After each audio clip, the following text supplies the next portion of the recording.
The news you can count on. Mayport to Ponte Vedra Beach. The Island Times News Update begins right now. Here's Tom Patton. Welcome to the Island Times News Update. I'm Tom Patton. Atlantic Beach commissioners defended their unanimous vote to affirm the city staff's decision to permit a Gate convenience store and gas station to be built on Atlantic Boulevard at their regular meeting Monday night. The decision came after a meeting earlier this month that lasted more than 14 hours and included negotiations among the attorneys representing Gate and those who had appealed the decision. During public comments at Monday night's meeting, the commissioners were accused of putting the interests of the Gate Corporation above those of the city's residents. Atlantic Beach resident Susan Perry said that the commission had sold out the city for 30 pieces of silver. We're not corporate puppets. I don't know how you live with yourselves. And anything that goes wrong with that gas station, each and every one of you will be held responsible and accountable. Following the time allowed for public comments, Mayor Reeves gave each commissioner an opportunity to respond to the accusations. Commissioner Jimmy Hill said that every time someone talks about moving beyond gasoline, he'd like to shut off the air conditioning. He said that the purchase of a piece of commercial property gives the buyer a lot of leverage to do what they wish with the property within the city's codes. Now, I will be beating the bandwagon to modify our code, but the way it sits today, this commission had virtually no choice, nor were they really, other than the community not supporting it, able to make a big swing without leveraging or actually making the city liable for. Here's what would have happened. I guess there's a better way to say it. I wish you'd put the clock on me. I'd be done. I should have. What would have happened would have been Gate would have beat us in a lawsuit and built the gas station with your money, and I didn't want to see that happen. Commissioner Blythe Waters said it came down to the station being an allowed use under the current zoning for the property. We made the best decision we could, not because we weren't, listening to both sides, not that we didn't hear both sides, not that we didn't hear concerns. I may not think that we need another gas station either. That doesn't dictate whether or not a commercial enterprise sees the ability to make a good business decision in putting a gas station there for them. Our code is the law that we live by, and I understand that attaching to certain parts of it makes people feel like we could have made a different decision. Unfortunately, I think the fact that it was unanimous showed that we really did feel that the code supported the staff's decision in approving the Gate gas station. Mayor Mitch Reeves dropped a large stack of documents on the dais and said that was what he had studied, every document and email provided by Gate and its lawyers, as well as the relevant codes. But those who appealed the city's decision had provided nothing for the commission to study prior to the meeting. It was never about Beach Diner being left. It was never said that. They were honoring their lease. The comments were made that this commission did not care about the residents or the Senate or anyone else. That's not true.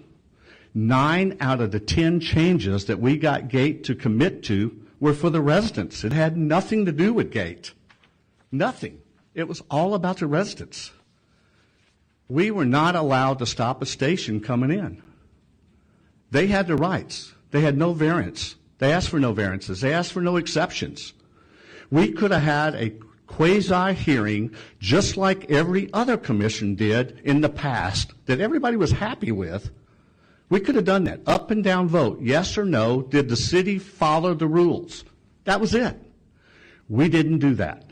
Reeves said that the type of hearing that was held was specifically to allow residents to have a say in the matter, and it wasn't required. He said that in his mind the process had been fair to the citizens, but at the end of the day they made the only decision they could based on the facts. The issue may still wind up in circuit court.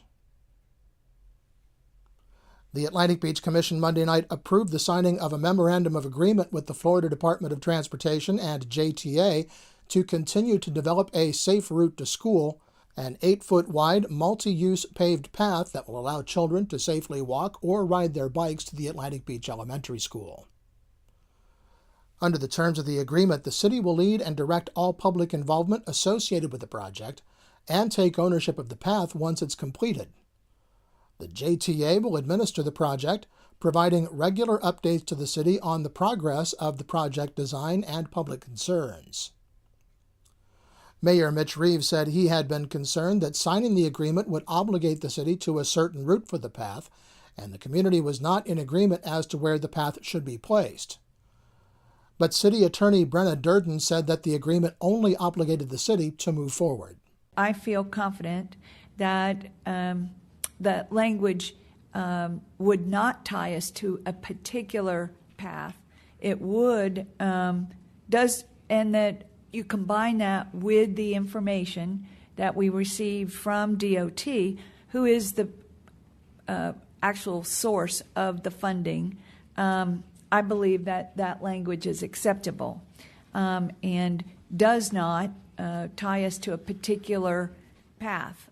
Ultimately, if the city chooses to go forward, obviously the sidewalks will be along Sherry and or Seminole or both, but within that it could fluctuate. Lisa King, Senior Vice President for Langton Consulting and the city's grant writer, said the availability of grant money for the sidewalk was limited.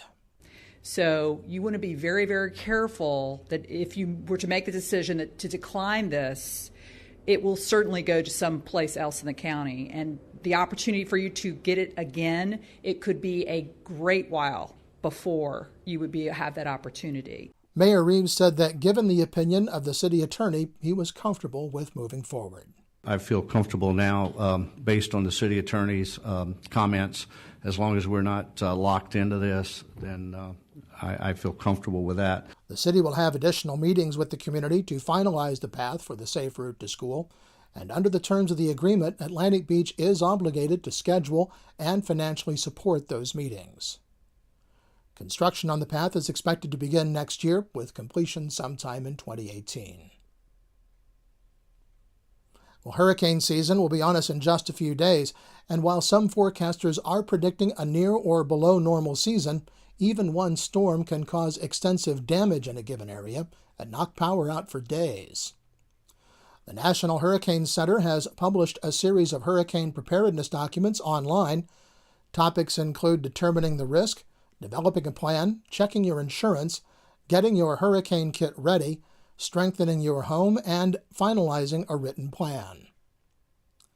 The National Hurricane Center will release its official forecast next week. Forecasters at the University of Colorado predict there will be 12 named storms, with 5 becoming hurricanes in 2016. 2 of those could strengthen into major hurricanes. There's already been 1 hurricane in the Atlantic Ocean this year. Hurricane Alex formed at about the same latitude as Massachusetts on January 15th and tracked north and then west. Another disturbance is currently off the coast of Florida, but well offshore. It may affect the Carolinas for the Memorial Day weekend. Well, when we come back, the Mayport Road CRA continues to take shape. This is the Island Times News Update. The news you can count on. The Island Times News Update will be right back. Charlie's Tropic Heating and Air Conditioning in Atlantic Beach offers a full range of residential and commercial heating and air conditioning services, from new installation to replacement and remodeling.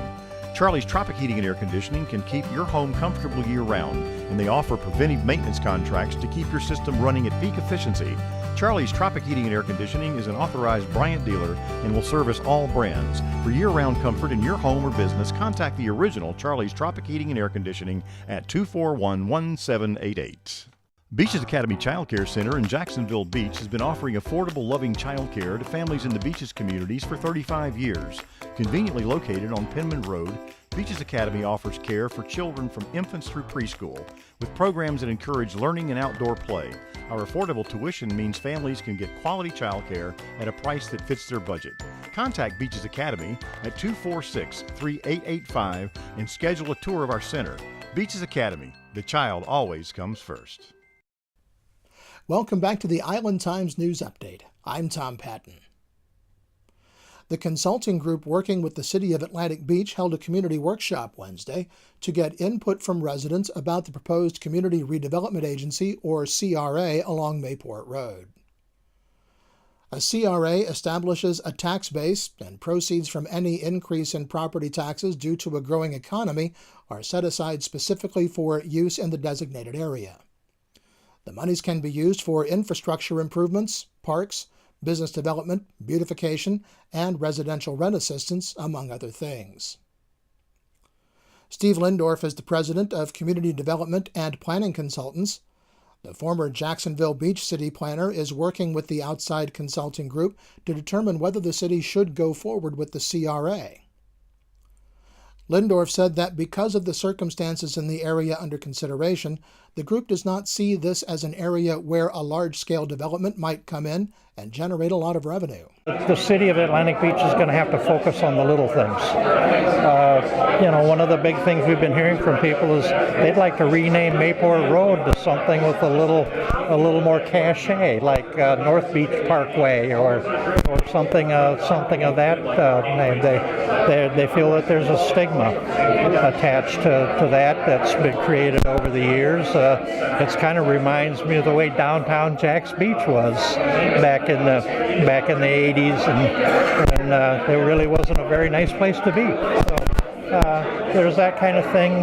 Could be some housing programs, maybe a little rental assistance. There's a lot of septic tank sewage systems out there that are not really environmentally sound. The Mayport Road CRA was initially loosely tied with the Mayport Village CRA, which has been shelved for the time being. Lindorf said that moving ahead with the Mayport Road project might allow Atlantic Beach to take a leadership role in the region and show Jacksonville what is possible. Lindorf said the consultants would be taking the community input and crafting a plan to be presented to the Commission later this summer, at which time a decision would be made about whether to continue with the project. There will be a public meeting on Thursday, June 2nd from 4 to 7 p.m. at the City of Jacksonville Beach Community Center and Exhibition Hall at 2508 South Beach Parkway in Jacksonville Beach, Florida. The Florida Department of Transportation will hold the public meeting to discuss proposed drainage improvements for State Road A1A in Jacksonville Beach. 3rd Street is subject to frequent flooding during significant rain events, and the City of Jacksonville Beach was recently placed on the FDOT's priority list to address the problem. The FDOT is proposing outfall improvements for the purpose of reducing flooding on A1A. The proposed improvements include replacement of the Kings Road Bridge to provide a wider opening, evaluating replacement of the Penman Road culvert with a bridge to provide a wider opening to match the channel width is under analysis and being considered, and regrade and widen the channel from Penman Road east of the existing box culvert. Also proposed is the replacement of the roadway crossings at 5th Street, Seagate Avenue, 18th Avenue North, and 15th Avenue North. FDOT says every effort will be made to coordinate construction activities to limit interruptions during school hours. During bridge construction, detour routes may be required for through traffic. Access will be maintained for adjacent residents located in the construction zone. The Beaches Museum and History Park's newly formed Young Professionals Group will host the first History Happy Hour on Thursday, June 2nd. The group will meet at the Jacksonville Beach Lifeguard Station for a tour of the historic and iconic beach's landmark. Following the tour, a stroll down the boardwalk with memories told by a longtime beach resident will end at Hoptinger for a social hour. All attendees will be entered to win a beach cruiser from Cycle Spectrum. The event will begin at 6 p.m. and is free to YP group members, $5 for everyone else. Well, it's Memorial Day weekend, which means city offices will be closed Monday. However, trash will be collected as usual on Monday in all 3 beach communities. And there will be a Memorial Day ceremony on Monday, May 30th, beginning at 8:45 a.m. at the Beaches Veterans Memorial Park on 1st Street in Atlantic Beach. The speaker will be retired Admiral and Jacksonville native Tim Jenkins. The news you can count on. Mayport to Ponte Vedra Beach, forecasting your beaches. This is your local look weather. Well, the National Weather Service says we can expect a daily chance of showers and thunderstorms over the Memorial Day weekend, but plenty of time to get out and enjoy the holiday as well. Highs will be in the mid-80s with lows in the mid-70s, and that daily chance of showers will extend into the first part of next week.